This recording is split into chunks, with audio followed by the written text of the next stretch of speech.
ಔತಣಕೂಟ ರಾಜಕೀಯದಲ್ಲಿ ಇದಕ್ಕೆ ಅರ್ಥನೇ ಬೇರೆ. ಇಲ್ಲಿ ಊಟಕ್ಕಿಂತ ಪಾಲಿಟಿಕ್ಸ್ ಪಟ್ಟುಗಳ ಚರ್ಚೆಯೇ ಹೆಚ್ಚು. ಇದೀಗ ಕಾಂಗ್ರೆಸ್ನಲ್ಲಿ ಡಿನ್ನರ್ ಪಾಲಿಟಿಕ್ಸ್ ಜೋರಾಗಿದೆ. ಸಿಎಂ ಮಾಡಿದಂತಹ ಡಿನ್ನರ್ ಮೀಟ್ಗೆ ಪ್ರತಿಯಾಗಿ ಡಿಕೆಶಿ ಶಾಸಕರು ಸಚಿವರಿಗಾಗಿ ಭರ್ಜರಿ ಔತಣಕೂಟವನ್ನ ಏರ್ಪಡಿಸಿ ಚರ್ಚೆಗೆ ಗ್ರಾಸವಾಗಿದ್ದಾರೆ. ಗದ್ದುಗೆ ಗುದ್ದಾಟದ ಮಧ್ಯೆ ಈ ಡಿನ್ನರ್ ಮೀಟಿಂಗ್ ಹಲವು ವ್ಯಾಖ್ಯಾನಗಳಿಗೂ ಕೂಡ ಕಾರಣವಾಗಿದೆ.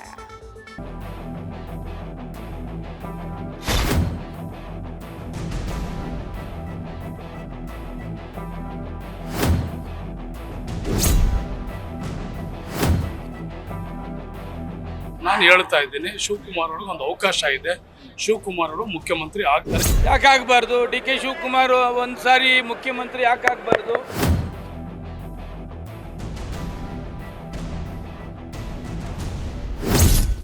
Dinner meeting. ಕಾಂಗ್ರೆಸ್ನಲ್ಲಿ ಸಿಎಂ ಕುರ್ಚಿ ಚರ್ಚೆಯೇ ಇಲ್ಲಿನ ಮೇನ್ ಡಿಶ್. ಯಾರ ಬೆಂಬಲ ಯಾರಿಗೆ ಅನ್ನೋದೇ ಸೈಡ್ ಡಿಶ್. ಬೆಳಗಾವಿ ಅಧಿವೇಶನದ ಹೊತ್ತಲ್ಲೇ ಪಟ್ಟದ ಆಟ ಜೋರಾಗಿದೆ.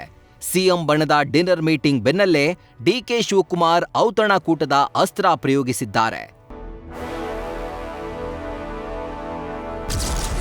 ಅಧಿವೇಶನದ ಮಧ್ಯೆ ಡಿಕೆಶಿ ಡಿನ್ನರ್ ಪಾಲಿಟ್ರಿಕ್ಸ್.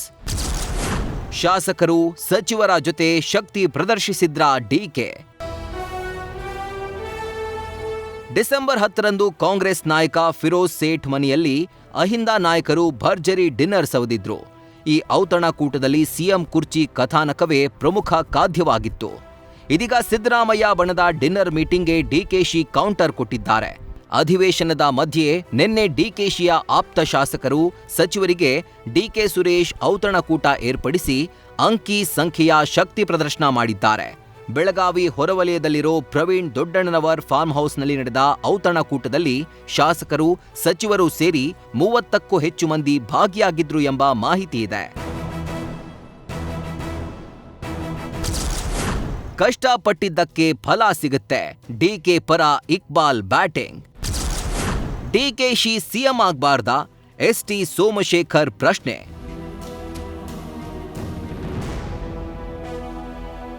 ಡಿಕೆಶಿ ಸಿಎಂ ಆಗಬೇಕು ಅಂತ ಧ್ವನಿ ಎತ್ತೋರಲ್ಲಿ ಶಾಸಕ ಇಕ್ಬಾಲ್ ಹುಸೇನ್ ಕೂಡ ಪ್ರಮುಖರು. ಇದೀಗ ನಿನ್ನೆ ಡಿನ್ನರ್ ಮೀಟಿಂಗ್ನಲ್ಲಿ ಭಾಗಿಯಾದ್ಮೇಲೆ ಇವತ್ತು ಮತ್ತೆ ಡಿಕೆಶಿ ಪರ ಬ್ಯಾಟಿಂಗ್ ಮಾಡಿದ್ದಾರೆ. ಕಷ್ಟಪಟ್ಟಿದ್ದಕ್ಕೆ ಫಲ ಸಿಕ್ಕೇ ಸಿಗುತ್ತೆ. ಆ ಕಾಲ ಹತ್ತಿರದಲ್ಲಿದೆ ಎಂಬ ಭವಿಷ್ಯ ನುಡಿದಿದ್ದಾರೆ. ನಿನ್ನೆ ಡಿನ್ನರ್ನಲ್ಲಿ ಭಾಗಿಯಾಗಿದ್ದ ಶಾಸಕ ಎಸ್ಟಿ ಸೋಮಶೇಖರ್ ಕೂಡ ಇದೇ ಮಾತನಾಡಿದ್ದಾರೆ. ಇದು ನಂಬರ್ಸ್ ಅಲ್ಲ, ಒಂದು ತೀರ್ಮಾನ, ಒಂದು ಬದ್ಧತೆಗೆ ನಾವೆಲ್ಲರೂ ಕೂಡ ಇರಬೇಕಾಗ್ತದೆ. ರಾಜಕಾರಣದಲ್ಲಿ ಅವ್ರ ಹೇಳಿಕೆ, ಅವ್ರ ಸ್ವಭಾವವಾಗಿ ಹೇಳ್ತಾರೆ. ನಾನು ಹೇಳ್ತಾ ಇದ್ದೀನಿ, ಶಿವಕುಮಾರ್ ಅವ್ರಿಗೆ ಒಂದು ಅವಕಾಶ ಇದೆ. ಶಿವಕುಮಾರ್ ಅವರು ಮುಖ್ಯಮಂತ್ರಿ ಆಗ್ತಾರೆ. ಈಗ ಡಿ ಕೆ ಶಿವಕುಮಾರ್ ಅವರು 8 ಬಾರಿ ಶಾಸಕರಾಗಿದ್ದಾರೆ. ಹಲವಾರು ಡಿಪಾರ್ಟ್ಮೆಂಟ್ ಮಂತ್ರಿಗಳಾಗಿದ್ದಾರೆ.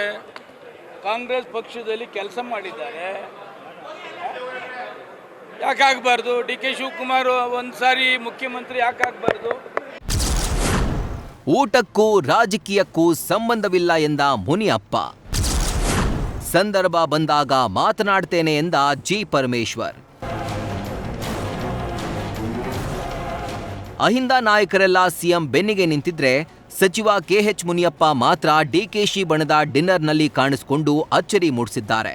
ನಿನ್ನೆಯ ಔತಣಕೂಟದ ಬಗ್ಗೆ ಮಾತನಾಡಿದ ಮುನಿಯಪ್ಪ ಊಟಕ್ಕೂ ರಾಜಕೀಯಕ್ಕೂ ಸಂಬಂಧವಿಲ್ಲ ಎಂದಿದ್ದಾರೆ.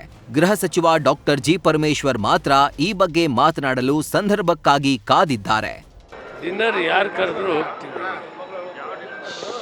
ಮುಖ್ಯಮಂತ್ರಿಗಳು ಕರೆದ್ರೂ ಹೋಗ್ತೀವಿ, ಪ್ರದೇಶ ಕಾಂಗ್ರೆಸ್ ಸಮಿತಿ ಅಧ್ಯಕ್ಷರು ಕರೆದ್ರೂ ಹೋಗ್ತೀವಿ. ಯಾರು ಸಚಿವರು ಶಾಸಕರು ಯಾರಾದ್ರೂ ಕರೆದ್ರೆ ಹೋಗ್ತೀವಿ. ಡಿನ್ನರ್ಗೂ ರಾಜಕೀಯಕ್ಕೂ ಸಂಬಂಧ ಇಲ್ಲ. ರಾಜಕೀಯ ಏನು ನಾವು ನಿನ್ನೆ ಡಿಸ್ಕಷನ್ ಮಾಡಿಲ್ಲ. ಮಾತಾಡೋ ಸಂದರ್ಭ ಬಂದರೆ ಮಾತಾಡ್ತೀವಿ. ಮಾತಾಡೋ ಸಂದರ್ಭ ಬಂದರೆ ಮಾತಾಡ್ತೀವಿ. ಡಿಕೆಶಿ ಡಿನ್ನರ್ ಮೀಟಿಂಗ್ ಬಗ್ಗೆ ಶಾಸಕರ ತರಹೇವಾರಿ ಮಾತು. ಡಿಕೆಶಿ ಬಣದ ಡಿನ್ನರ್ ಮೀಟಿಂಗ್ನಲ್ಲಿ ಸಿಎಂ ಕಾನೂನು ಸಲಹೆಗಾರ ಶಾಸಕ ಎಎಸ್ ಪೊನ್ನಣ್ಣ ಕೂಡ ಭಾಗಿಯಾಗಿ ಅಚ್ಚರಿ ಮೂಡಿಸಿದ್ದಾರೆ. ಆದರೆ ನಿನ್ನೆಯ ಔತಣಕೂಟದಲ್ಲಿ ರಾಜಕೀಯ ಇರಲಿಲ್ಲ ಎಂಬ ಸ್ಪಷ್ಟನೆ ಕೊಟ್ಟಿದ್ದಾರೆ. ಇತ್ತ ಊಟಕ್ಕೆ ಡಿಕೆಶಿ ಕರೆದಿರಲಿಲ್ಲ ಅಂತ ಶಾಸಕ ರಮೇಶ್ ಬಂಡಿಸಿದ್ದೇಗೌಡ ಹೇಳಿದ್ದಾರೆ. ಮತ್ತೊಂದೆಡೆ ಡಿನ್ನರ್ ಸೇರೋದು ತಪ್ಪಾ ಎನ್ನುತ್ತಲೇ ಡಿಕೆ ಸಿಎಂ ಆಗಬೇಕು ಎಂಬ ವರಸೆ ತೆಗೆದಿದ್ದಾರೆ. ಸಾಲಿಲ್ಲ ಡಿನ್ನರ್ ಇತ್ತು, ಅದರಿಂದ ಅಲ್ಲಿ ಯಾವುದೇ ರೀತಿಯಾದಂಥ ರಾಜಕೀಯ ಚರ್ಚೆ ಆಗಿಲ್ಲ. ಯಾರೋ ನಮ್ಮ ಜಿಲ್ಲೆಯ ಮಾಜಿ ಅಧ್ಯಕ್ಷರಿದ್ದಂಥವರು ದೊಡ್ಡಣ್ಣವರ ಕುಟುಂಬಸ್ಥರು ಅವರ ಮನೆಯಲ್ಲಿ ಊಟಕ್ಕೆ ಕರೆದಿದ್ದರು.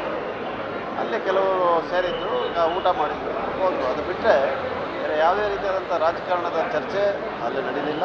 140 ಜನಕ್ಕೂ ಬಿ ಫಾರ್ಮ್ ಚೇಂಜ್ ಮಾಡಿದ್ರು ಡಿ ಕೆ ಶಿವಕುಮಾರ್ ಅವರೇ. ಹಾಗಾಗಿ ಇಲ್ಲೇನು ಪ್ರತ್ಯೇಕ ತಂಡ ಅಂತ ಏನಿಲ್ಲ. ಡಿ ಕೆ ಶಿವಕುಮಾರ್ ಅವರು ಮುಖ್ಯಮಂತ್ರಿ ಆಗಬೇಕು, ಅವ್ರ ಶ್ರಮಕ್ಕೆ ಅದು ಆಗಬೇಕು. ಎನಿ ಟೈಮ್ ಆಗ್ಬೋದು, ಎನಿ ಟೈಮ್ ಅದು ಹೈಕಮಾಂಡ್ ನಿರ್ಧಾರ ಮಾಡುತ್ತೆ. ಊಟ ಮಾಡಬಾರ್ದೇನೆ, ಊಟ ಮಾಡೋದು ಬೇಡ ಅಂತಿರಲಿಲ್ಲ. ಡಿ ಕೆ ಶಿವಕುಮಾರ್ ಸಾಹೇಬ್ರೇನು ಡಿನ್ನರ್ ಅರೇಂಜ್ ಮಾಡಿರಲಿಲ್ಲ. ಯಾರು ಬೆಳಗಾಂ ಸ್ನೇಹಿತರು ಡಿನ್ನರ್ ಅರೇಂಜ್ ಮಾಡಿದ್ರು, ಎಲ್ಲರನ್ನೂ ಕರೆದಿದ್ರು, ನಾವು ಹೋಗಿದ್ದು, ಎಲ್ಲರೂ ಬಂದಿದ್ರು.